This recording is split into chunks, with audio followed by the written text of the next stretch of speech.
Your voice, your opinion, your community. Fact TV, free speech, protected.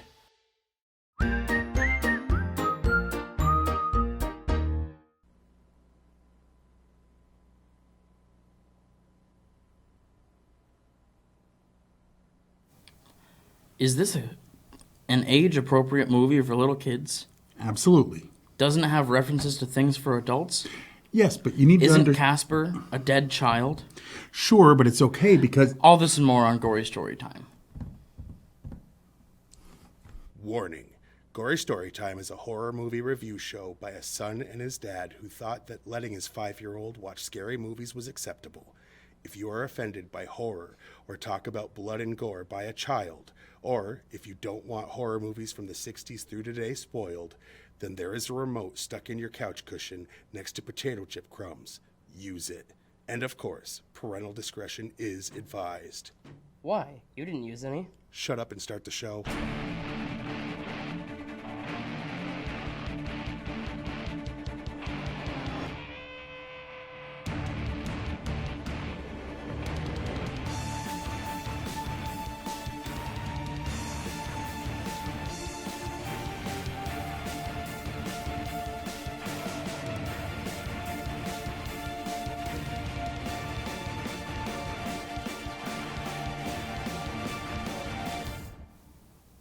Welcome to Gory Storytime. I'm your host, Jason. I'm his co-host and his father, Craig, and this week we're going to review the children's movie Casper, based on the comics and old cartoons of the same name, Casper the Friendly Ghost, indeed. or whatever. This is, what was the premise? Basically, there's a house, gets bought, it's haunted by Casper and his 3 uncles. Yeah. Okay. And the owners find out that there might be treasure in it, so they intend on removing the ghosts, and they don't want to go. So they send in a therapist to try to convince them to leave on their own. Ghost therapist. A ghost therapist. What was his name? Bill Pullman. Pullman plays the... Plays Dr. Ghostman or whatever. No, it's Harvey. Oh, Harvey. Dr. Harvey Ghostman? No, Dr. Harvey.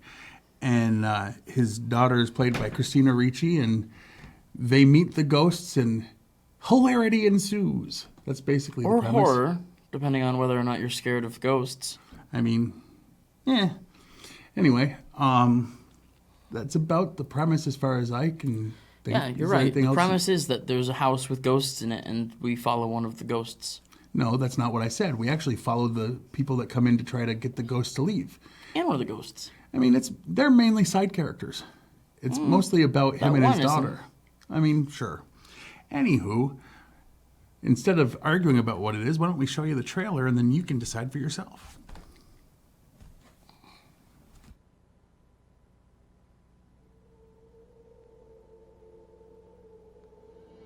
For 100 years, he has wandered the halls of Whipstaff Manor.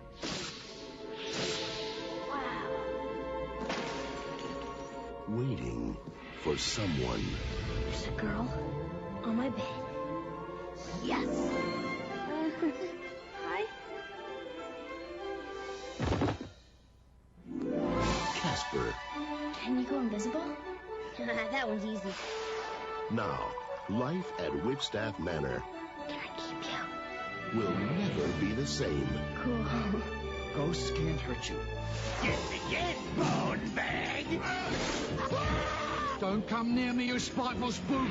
We share haunting stories, we throw parties. The parties are always pretty dead, though. I feel like Oprah on hiatus. What the hell do you think you're doing? We have company. Well, company loves misery. So, take a hike. Get a grade. Dad.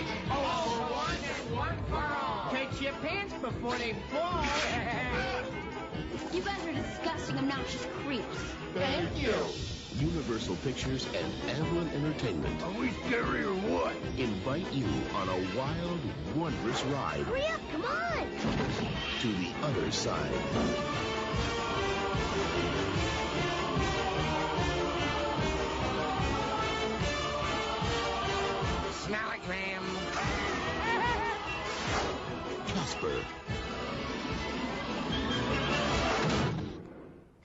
sorry.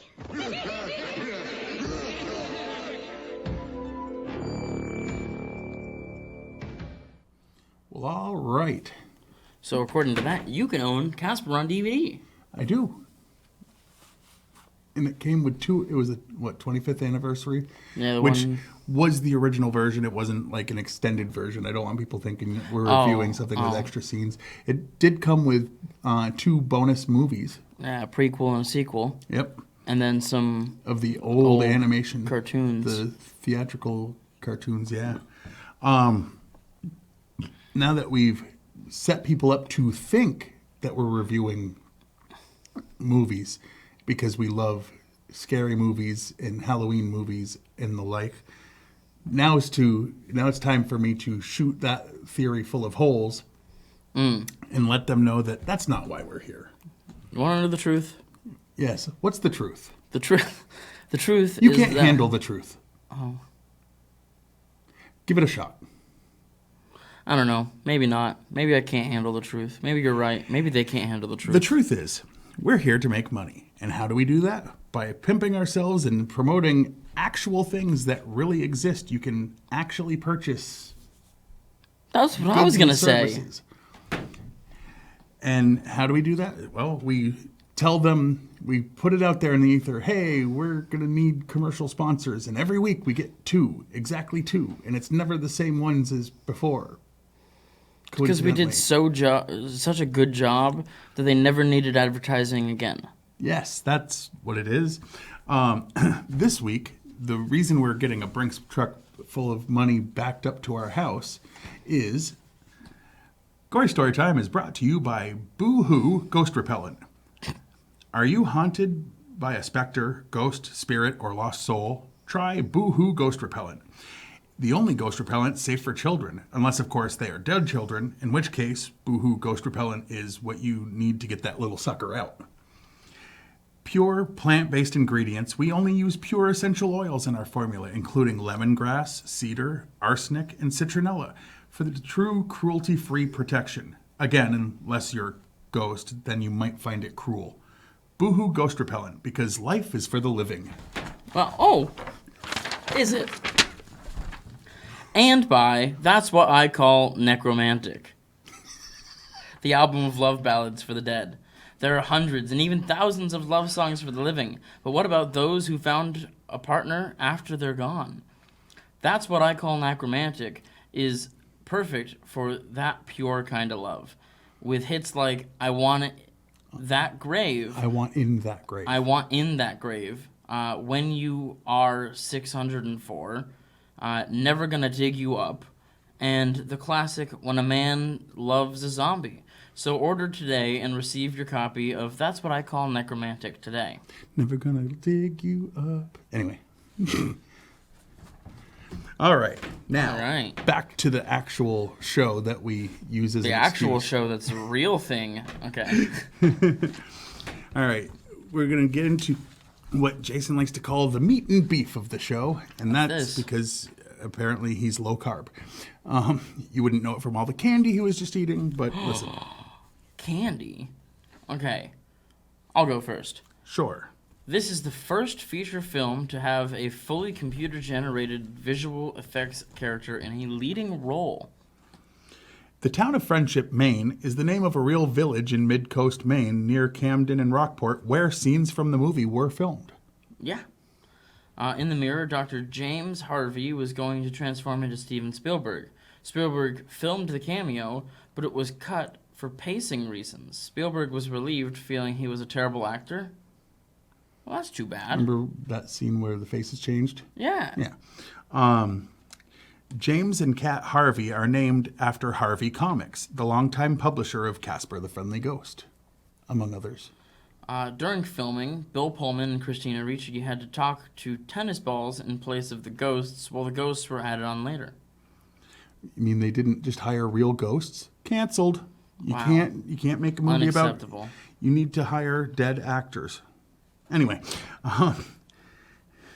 the house that was used for Whipstaff Manor was also used to film scenes from the Backstreet Boys music video, Everybody Backstreet's Back, most notably the ballroom dance sequence from this music video. After watching Teenage Mutant Ninja Turtles in 1990 several times, executive producer Steven Spielberg approached its director Steve Barron to direct the film. However, Barron turned it down. He would later admit it was a mistake to turn the offer down. A deleted portion of the attic scene involved Kat coming across an old photograph of Casper's uncles, Stretch, Fatso, and Stinky, when they were still humans. This was featured and shown in the storybook release alongside the film. For the scene where Casper drags Kat out the window and takes her to the lighthouse, Christina Ricci had a piece of fishing line. Can you try that again? Her... Christina. What? You said Christina Ricci, like you. Whatever. Had a piece of fishing line tied to her wrist to give the appearance of being pulled by a ghost.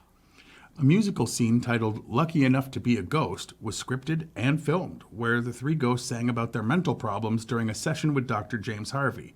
It was dropped because the already expensive visual effects would have cost an extra few $1 million. Well, that's too bad. This is the second movie in which Christina Ricci is the love interest of Devon. Devon? Yeah. Sawa? Yeah. Casper in his human form. The other one is Now and Then from 1995.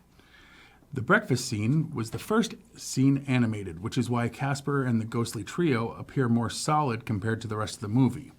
In addition, the pancakes Casper serves the Harveys are completely animated and not actually there on set. The pancakes were fake? Yeah. They were pan-fakes. Wow. They were non-cakes. J.J. Abrams did an uncredited rewrite of the screenplay. Items from the set were placed on display for many years at Universal Studios in Orlando, Florida. A live-action sequel was proposed, and a preliminary script was drafted when production wrapped. Unfortunately, Christina Ricci and Bill Pullman were attached to other projects and would not be available for more than a year. The producers decided to produce a cartoon series instead with the spooktacular New Adventures of Casper in 1996. Dr. James Harvey's possession scene by the three ghost uncles that had three cameos, Clint Eastwood, Rodney Dangerfield, and Mel Gibson, were supposed to match the personalities of each uncle when they were alive. Oh. A scene was filmed with Zelda Rubinstein shooting out of the chimney and shouting, "Go toward the light," reprising her role from Poltergeist, but it was cut. The short lady that was like, "Carol Ann, go towards the..." They actually filmed it. I kind of want to see that. In an early scene, Casper suggests eating under the harvest moon in an effort to keep his uncles from discovering the Harveys had moved into the house. Assuming the film's events occur the same year as its release, this means the Harveys' first night at Whipstaff would be Sunday, October 8th, 1995, while Kat's first day of school and subsequent trip to the lighthouse with Casper happen on Monday, October 9th. Devon Sawa said in a 2016 interview that people ask him all the time if he ever uses Casper's line, "Can I keep you?" as a pickup line. He replied, "I haven't said those words since I shot Casper. Never, never. I'm very shy about stuff like that, so I don't think I could have ever mustered up the courage to use that as a pickup line. But I get it at least once a day, at least, especially on Twitter, or someone will tweet me the video like I haven't seen it. It's cute." When Dr. James Harvey visits his daughter Kat's chosen room when they first arrived at Whipstaff Manor, he leaves and suddenly trips on the small stairs. This was not part of the script. Bill Pullman did actually trip, but kept his composure professionally, and they kept it in the movie. Now, the next part we do is we like to give the rating from Rotten Tomatoes. Indeed. And I know I go over this every week for the people who watch the show weekly. There's a few that I know, but for those who don't know, Rotten Tomatoes does not actually rate movies. What they do is they get a bunch of the critics' consensus and they look, and if they give them a positive review, they put a check in that column. Negative review, they put a check in that column. And then they just tell you the percentage that said it was positive. That's it. I hate when people say, "Oh, I'm not a fan of Rotten Tomatoes. They said my movie was that I liked so much as a kid was only this." It's like, well, they didn't say it. No. That's the average over all the critics. And then they also have the people vote on the website, and they get their own score. So what did the critics say about Casper? The critics gave this 51% positive reviews. And the people have it at 49%. And if you add those together, that's 100%. We're done here. Yeah, all right. So now, we'll get into what we thought of it in a minute, because we haven't really said so much. I don't think we have. You're right. No, like we kind of usually gave it slip away up. with the first two in this series of 4, but this one we haven't.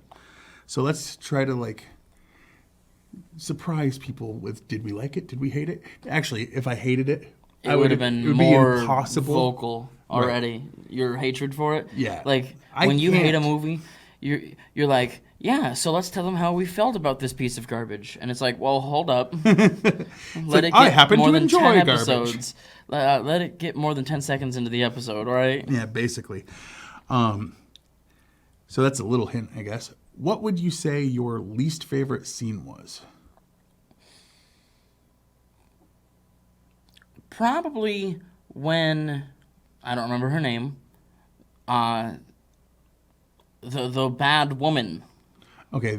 Okay. She dies, right, on purpose to turn herself into a ghost. Right.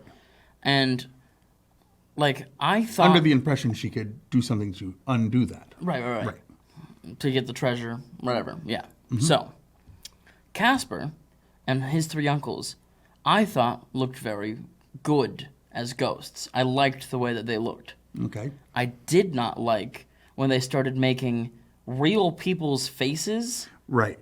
And that's in 1995 CG. Right. They definitely tried to have her face, and that was there was another character who I'm not mistake. going to spoil that they also tried to do, and it was were like big mistakes in my opinion. Okay. Very bad. Especially when Casper doesn't look like Casper, The kid that Casper was. and if Clint Eastwood, Rodney Dangerfield, and Mel Gibson were supposed to be who they were, they don't look anything like it. So it's weird that they did that with the 2 other characters.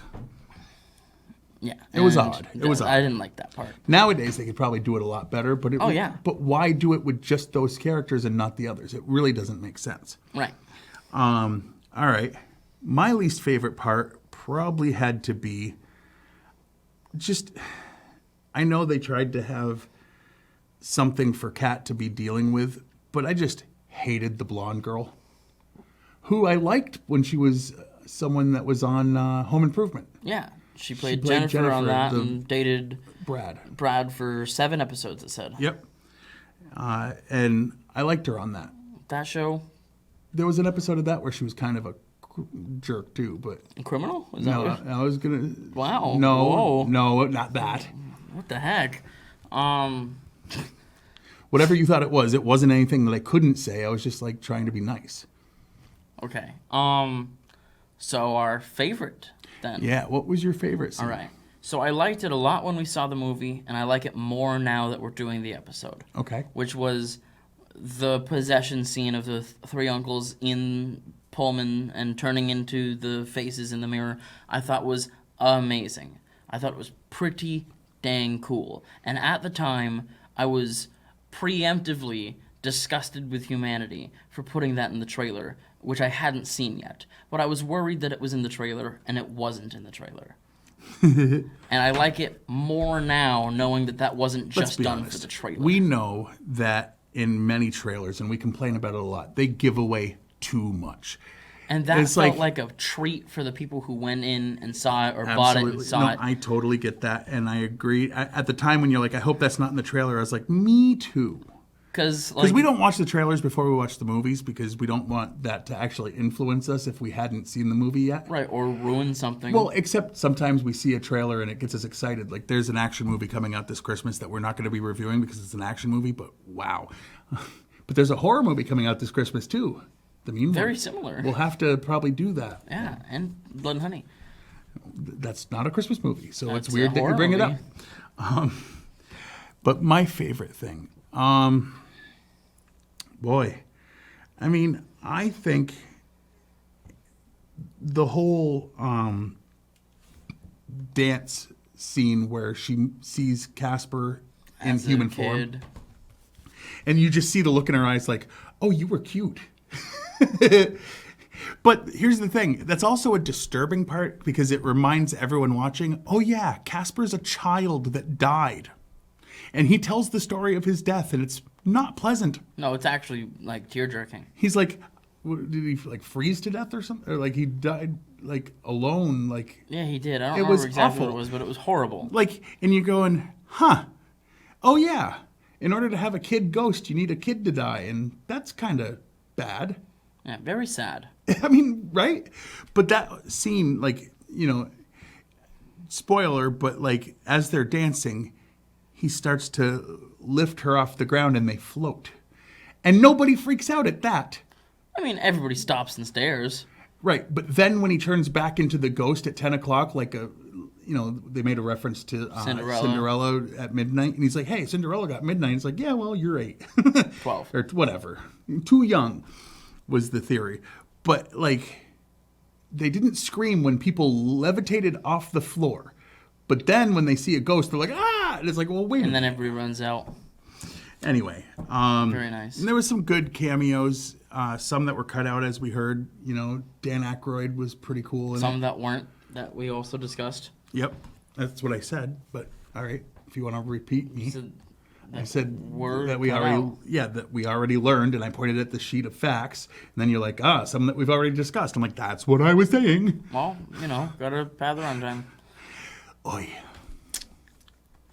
So on a scale, Yeah. from 1 to 10, You want to know what mine is first? I do. Boy. Now, again, we try to rate movies for what they are. So, like, if it's a B movie, we rate it because we like B movies, and we rate it on a scale of 1 to 10 for B movies. We don't compare it to, like, Forrest Gump or something, because that's not fair. And very much like our first movie in this set with the Munsters, it was going into it as what it was for the movie, not compared to the show. Right. And we are doing this compared to itself, not compared to the comics or shows. I mean, we definitely from compared prior. the Munsters to the show quite a bit. I did not. Well, I did because I had seen a lot of the couldn't. show. Right. Well, that should change as soon as possible because that's a good show. But that's unrelated to this. Anywho, so for a kids movie for Halloween, normally this is a horror show, and these episodes aren't horror necessarily. There's some horror elements in some of them, but that's not what this. It's just family Halloween movies. So, with that context, I'm gonna give it an 8. I think I'm gonna do an 8.5. I mean, yeah, there's not a whole lot wrong with this. Get over yourself. It's 1995 CG, right? Yeah, absolutely. Like, I know there's gonna be those people who are like, What year did Toy Story come out, though? 95. Yeah, but that was completely CG. There was nothing to compare it to in real life. And no one had seen what Pixar was able to do. And it wasn't supposed to before be that. a live-action And if you movie. look at 1 versus Toy Story 1 versus any of the sequels, like, I mean, 4 is incredible. But I'm talking about the Visually. CG. Yeah, I mean, it was incredible then, and it's still not bad. It just doesn't hold up as much as it used to. It's like exponentially better between each movie. Basically. But anyway, so I said 8. You said 8.5. Yeah. Alrighty. Now, why don't we throw it to the information that we need to give out to the folks? There it is. So you can watch this show on Fact TV channel 1076 Thursdays at 8:30 p.m. and Fridays at 7 p.m. You can like us on Facebook, and when I say like us, I mean like Gory Storytime and like Fact TV, because they live stream stuff. There's a bunch of shows that people come in and do here locally. It's not just a scrolling billboard like a lot of these channels are in a lot of towns.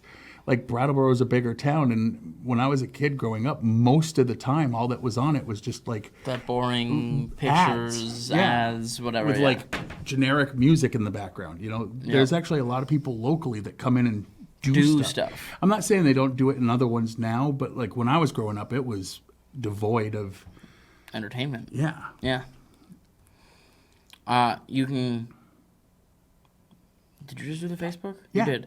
You can go to factdate.com and watch a bunch of the back episodes of this and other shows that we have done and others have done. As we were just discussing, there are a lot of other people that come and do shows here, so watch their stuff Absolutely. too. They're good. You can follow me on Twitter. I'm at Craig Jakes, all one word, all lowercase. I'm at Jiggly Firm Brain. I tweet things that he says that I find amusing, both in or out of context, usually out of context. As long as that's what makes it sound funnier. Yeah. And check out my YouTube page. It's Juggalo Jakes. We have a bunch of episodes of this, but if you type in Gory Storytime, you'll also come up with Fact TV's YouTube channel, and give them a like and subscribe too. Why not? Exactly. Smash that notification bell, as they say. Yeah, and share this with all of your somethings. Yeah. If you don't have friends, share it with family. If you don't have family, share it with friends. If you don't have anyone, share it with yourself. I don't know. If you don't have friends, we'll be your friends. Anyway. I won't, but it's okay. Until next time, I've been your host, Jason. I'm his co-host and father, Craig, and sweet dreams.